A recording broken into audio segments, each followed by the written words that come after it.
Bank থেকে loan নিয়ে লোকজনকে ফ্ল্যাট কিনতে শুনেছেন, গাড়ি কিনতে শুনেছেন, কিন্তু ব্যাংক থেকে লোন নিয়ে রাস্তার কুকুরদের খাওয়াতে শুনেছেন কখনো? শোনেননি তো? তাহলে শুনুন। রোজ পথ কুকুরদের দুবেলা পেট ভরে খাওয়ানোর জন্য নিজের 3 লাখ টাকা সোনার গয়না বিক্রি করে দিয়েছেন বাংলার এই মহিলা। নিয়েছেন ব্যাংক থেকে 4.5 লাখ টাকা লোন। শুধু তাই নয়, পশু প্রেমের জন্য ছেড়ে গেছেন স্বামীও, কিন্তু তবুও তিনি ছেড়ে দেননি রাস্তার ওই অবলা জীবদের।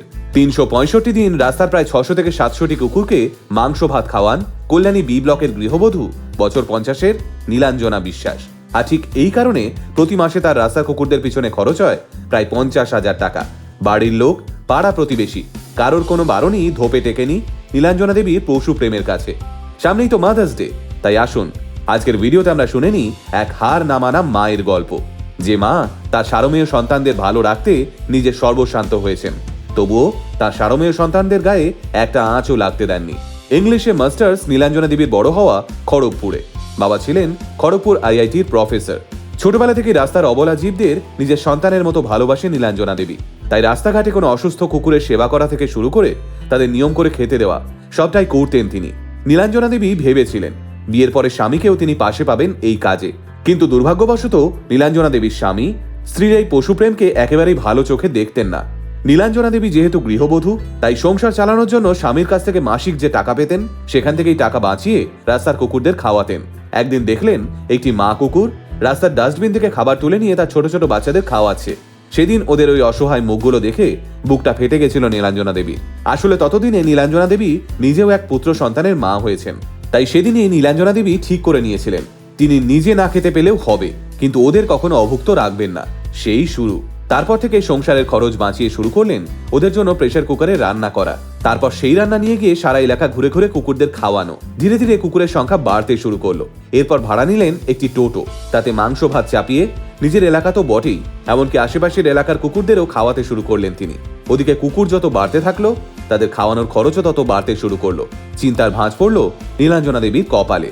নীলাঞ্জনা দেবীর স্বামীর একটি নিজস্ব কারখানা আছে, তাই অর্থনৈতিক অবস্থা খারাপ নয়, কিন্তু নীলাঞ্জনা দেবীর সঙ্গে তার স্বামীর সম্পর্ক ভালো না হওয়ার দরুন শুরু হলো রোজকার অশান্তি। আসলে নীলাঞ্জনা দেবী ভালোবাসার কাঙাল ছিলেন, কিন্তু বিয়ের পর থেকেই স্বামীর কাছ থেকে প্রতিনিয়ত অবহেলিত হতে হতে দেওয়ালে পিঠ থেকে গেছিল তার।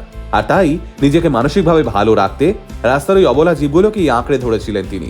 তবে শুধুমাত্র পশু পাখিই নয়, কোনো অসহায় ব্যক্তিকে হাসপাতালে পৌঁছে দেওয়া থেকে শুরু করে সমাজের দুস্থ ভাবুঘুরে মানুষের পাশে গিয়ে দাঁড়ানো, সবটাই হাসি মুখে করতেন নীলাঞ্জনা দেবী। নীলাঞ্জনা দেবী যে ব্যাংকে নিজের টাকা পয়সা রাখতেন, সেই ব্যাংকের ম্যানেজার জানতেন নীলাঞ্জনা দেবীর এই পশু প্রেমের বিষয়ে। তাই তিনি নীলাঞ্জনা দেবীকে লোনের ব্যবস্থা করে দিয়েছিলেন। এরপর সেই লোনের টাকা থেকেই ওদের খাওয়াতে শুরু করলেন তিনি। কিন্তু এতগুলো টাকা লোন শোধ করা তো আর মুখের কথা নয়, তাই ওদের মুখে খাবার তুলে দিতে নিজের সমস্ত সোনার গয়নাও একে একে বিক্রি করে দিয়েছেন তিনি। নীলাঞ্জনা দেবীর ছেলে আশুতোষ ক্লাস 10-এ পড়ে। আজ নীলাঞ্জনা দেবী তার একমাত্র ছেলেকে নিয়ে স্বামীর থেকে সম্পূর্ণ আলাদা থাকেন। যোগাযোগ নেই স্বামীর সঙ্গেও, কিন্তু বর্তমানে নিজস্ব শারীরিক অসুস্থতা এবং অর্থনৈতিক পরিস্থিতির কাছে হার মেনেছেন তিনি। তাই একটা সময় যে মানুষটা স্কুটিতে চেপে গোটা কল্যাণী ঘুরে কুকুরদের খাওয়াতেন, আজ সেই মানুষটা পয়সার অভাবে পাড়ার গুটি কয়েক কুকুরকেই শুধুমাত্র খাওয়াতে পারেন। তবে নীলাঞ্জনা দেবী আজও স্বপ্ন দেখেন একদিন সব ঠিক হয়ে যাবে, সেদিন আবারও তিনি তার 4 পেয়ে সন্তানদের মুখে খাবার তুলে দিতে পারবেন। ভাবতে পারছেন নীলাঞ্জনা দেবীর মানসিকতা এবং লড়াইটা? আমরা আমাদের চারপাশে এমন অনেক মানুষকেই দেখি যারা রাস্তার ওই অবলা জীবগুলোর মুখে এক মুঠো খাবার তুলে দেওয়া তো দূর, উল্টে ওদের গায়ে গরম জল ঢেলে দিতেও দুবার ভাবে না। আর সেখানে দাঁড়িয়ে এই মানুষটা ওই অবলা প্রাণীগুলোর জন্য নিজের সংসারই ছেড়ে দিয়েছেন। তাই গোটা আলটিমেট মিডিয়া কুর্নিশ জানায় কল্যাণীর এই লড়াকু মা নীলাঞ্জনা দেবীকে। আপনি খুব ভালো থাকুন, এই কামনাই রইল। আলটিমেট মোটিভেশন কথা বলে আমার আপনার মতো মানুষের, যারা সাধারণের ভিড়ে থেকেও অসাধারণ কিছু কাজ করে দেখায়। আলটিমেট মোটিভেশন, বাংলায় মোটিভেশন, বাঙালির মোটিভেশন।